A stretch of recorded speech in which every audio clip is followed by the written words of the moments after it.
Ok. Ce morceau, c'est un hommage à la lumière. Ouais. Ouais, bébé. La lumière. Ok. Toi le célestin qui garde mon destin sur le chemin, tu m'as testé comme un chevalier, je veux être de taille, comme un samouraï, je veux rien lâcher. Dieu vomit les lâches, même au cœur de la bataille, avec mon épée je taille un sentier dans le champ de ronces et jamais je renonce. Si ça arrive, réveille-moi que je me rappelle qui est le roi. En toi, en moi je crois, je travaille sur moi pour gravir la montagne. Je dépose les armes et je garde mon épée comme Michael et Mikasa. T'étais où avant de naître, tu seras où après mourir? Au fond de moi je le sais et quand j'y pense je souris. Au sommet, je veux rencontrer la vie, déposer la pierre verte, redescendre dans la vallée pour bénir tous les règnes. Sinon à quoi ça sert? Ok, tu vis tes rêves mais quand tu touches la terre c'est là que ça se révèle. Réveille, réveille, tombe pas dans le piège. Réveille, réveille, sors du manège, yo. Réveille, réveille, tombe pas dans le piège. Aurait élaboré, parler et agir. L'oratoire, le laboratoire, vis l'expérience pour t'assagir. La maîtrise des âges et la prêtrise des sages. Devant moi, mes grands frères, ils sont comme la lumière d'un phare. Qu'à mon tour je devienne un phare pour éclairer mes petits frères, les éloigner de la femme. Pour ça j'allume des flammes, je suis soutenu par ma femme. Sur ce chemin jamais de flemme car ça fait deux avec le feu. Je vois la vie comme un fleuve, un serpent, un courant de rives. Tu vas couler si t'as pas de navire, à toi de le construire. Pour ça je donne tout ce que j'ai, le mât c'est mon âme, mon ange. Souffle dans la voile, que le chemin se dévoile et que je trouve ma voie. J'utilise la mienne pour te dire que je pense à toi et que je t'aime. Ok, j'utilise la mienne pour te dire que je pense à toi et que je t'aime. Ouais. Désigné comme envoyé par la lignée, dire que l'épreuve est arrivée, les planètes sont alignées, les preuves seront confirmées, les papiers faudra signer mais après les brûler. Et faut pas abandonner comme une ex-veuve. J'exauce un X-vœu pour qui veut. J'invoque, je prie Dieu, mais je te remplace pas, je le fais pas à ta place. Je vais créer l'espace, faire de l'espace pour que tu fasses face au feu et vois l'espace au creux de ses flammes. Chaque choix a ses conséquences, chaque soir en plan séquence. Je reçois l'accomplissement de la semence à qui moi et moi seul est donné naissance. Ça revient des mois plus tard, des fois, mais là ce que je vois c'est pas loin et c'est putain noir. Comment ça t'a pas voté? Allez bien, je vais te câliner comme si t'étais ma dulcinée, qu'on sortait du ciné, plein d'idées. Ta conduite, je vais pas te la dicter, car je suis ni prof ni préfet. Je suis maître mais je préfère que tu m'appelles Ménès, le ménestrel de ces terres. Je ferai cette quête pour mes frères Sylvestre. Ils m'ont dit si Lucifer siège à la tête du conseil sous les cieux, faut ni s'y faire ni que tu cèdes, c'est un conseil. Ouais, c'est un conseil.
L'orgueil est un fléau suprême pour l'être humain.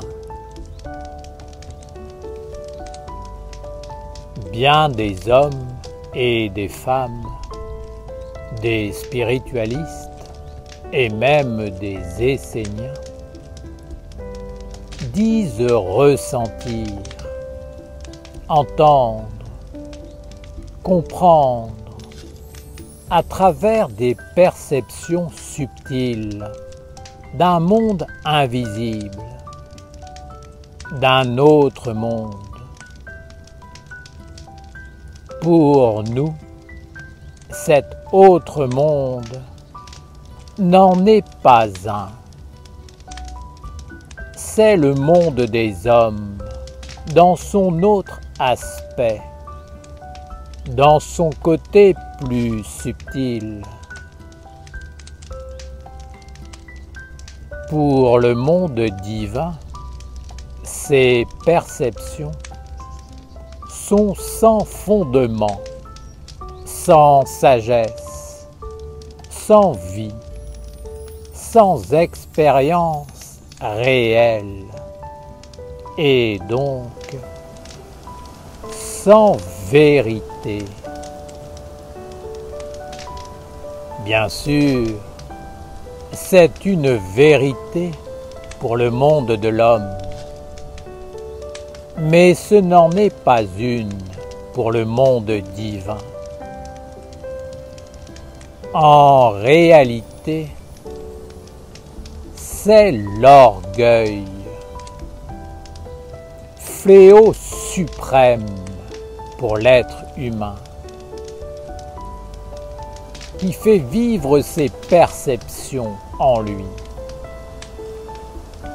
Alors, vous, orgueilleux, qui vous approchez de moi, qui posez votre regard sur mon feu, qui espérez le toucher, le sentir, le vivre, je vous demande d'abandonner l'orgueil et d'être dans l'humilité, la dévotion et le plus simple de vous-même.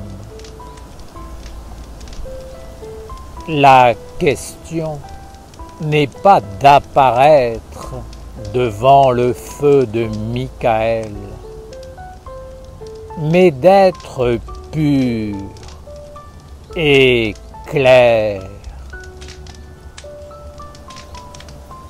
Le monde divin aime la tradition de la lumière, car elle est éternelle et rend l'homme impersonnel.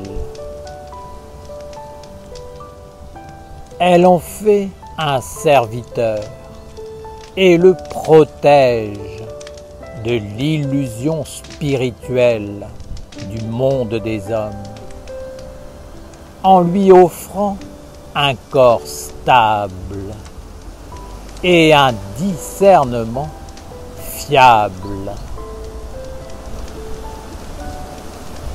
Approchez-vous de mon feu comme des Esséniens et non comme des spiritualistes issus du monde des hommes.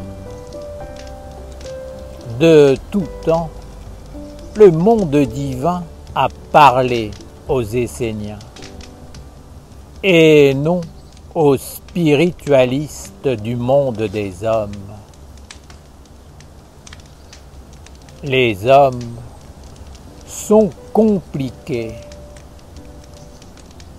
Ils vivent, ont des perceptions, des inspirations, des intuitions, et ne savent même pas qui dirige leur vie, qui les inspire, parle, pense, regarde à travers eux. Ils n'ont pas de stabilité, ne sont pas les porteurs d'une tradition sacrée, n'ont pas la conscience éveillée et le discernement, mais prétendent être des serviteurs purs et sincères du monde divin. Tout cela n'est que bêtise, confusion et maladie. Savent-ils qui est véritablement leur maître, qui les dirige? Leur maître, l'inspirateur de leur vie, ne leur fait-il pas croire qu'il est le bien et la lumière? Bien souvent, les hommes cherchent à travers un maître ce qu'ils ont envie de voir. Ils ne regardent pas la réalité, ne voient que ce qu'ils sont, n'entendent que ce qu'on leur laisse entendre, restent fidèles à l'illusion spirituelle de leur maître de substitution. S'ils avaient vu leur maître véritable, ils auraient accompli ses œuvres, mais ce n'est pas ce qu'ils font. Les hommes sont bien loin d'accomplir les œuvres du maître véritable. Bien souvent, ceux qui sont sûrs d'eux et disent qu'ils accomplissent les œuvres du maître sont dans un aveuglement encore plus grand. Ce n'est pas l'œuvre du maître qu'ils accomplissent, mais celle de l'usurpateur qui, à l'intérieur d'eux et autour d'eux, prend l'apparence du maître, les fait tomber dans le fanatisme et la fausse certitude, qu'ils regardent devant eux et contemplent l'image du maître qu'ils admirent. C'est un autre qui prend la place et l'apparence du maître véritable dans leur regard et dans leur vie, et se fait passer pour lui. C'est la magie du serpent tentateur et de l'usurpateur. Beaucoup d'êtres tombent sous cette domination magique parce qu'ils portent l'orgueil, la vanité, veulent exister dans le monde de la mort, être le plus grand, le plus fort, ceux sur qui l'œil est posé. Ils n'ont pas compris que la simplicité et l'humilité sont la clé qui ouvre les portes de la mer. La mer est celle qui parle pour vous devant le monde divin.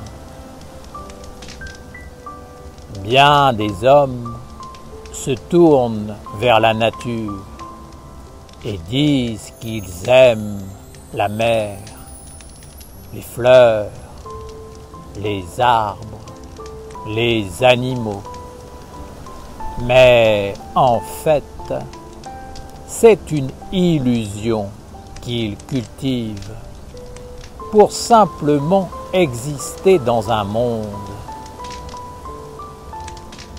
En vérité, ils détestent tous les principes liés à la mer, comme leurs propres parents, leur famille, leurs amis, et même les humains en général.